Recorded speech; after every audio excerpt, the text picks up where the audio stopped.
իրանք բերել էին բանակցային process-ը հասցրել էին մի իրավիճակի, որտեղ ակնհայտ էր իրանց համար առնվազն եւ իրանք գիտեին, որ հավանականությունը պատերազմի շատ մեծ է, դրա մասին խոսում էին եւ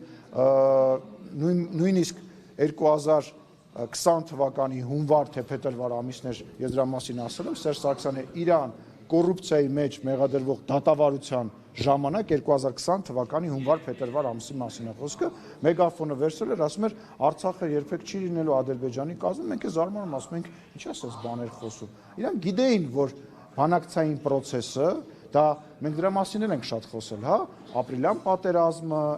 այդ ամեն ինչը գալիք պատերազմի անոնսն էր։ Ինչ վերաբերում է հիմիկվա մասին,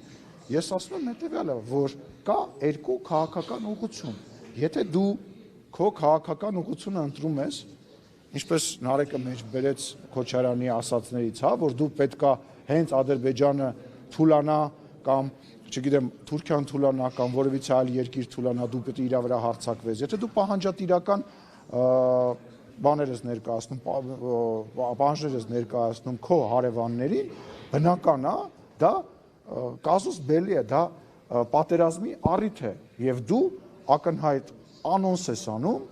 որ դու հարձակվելու ես եւ դու նման բանի ես պատրաստվում։ Իսկ դա նշանակում է, որ այն երկիրը, որ այս պայն քեզանից ուժեղ է, ռազմականորեն, քաղաքականորեն, ֆինանսապես, չգիտեմ ինչ-ինչի բերումներով, միանշանակ է, չի թողնելու, որ դու գա այն պահը, որ ինքը թույլ լինի։ Եվ ես ու դուք հիմա որ խոսում ենք, ես կարող եմ որպես քաղաքական գործիչ ասել հետեւյալը. 2020 թվականի պատերազմ է տեղի ունեցել, որից հետո Հայաստան եւ Ադրբեջանը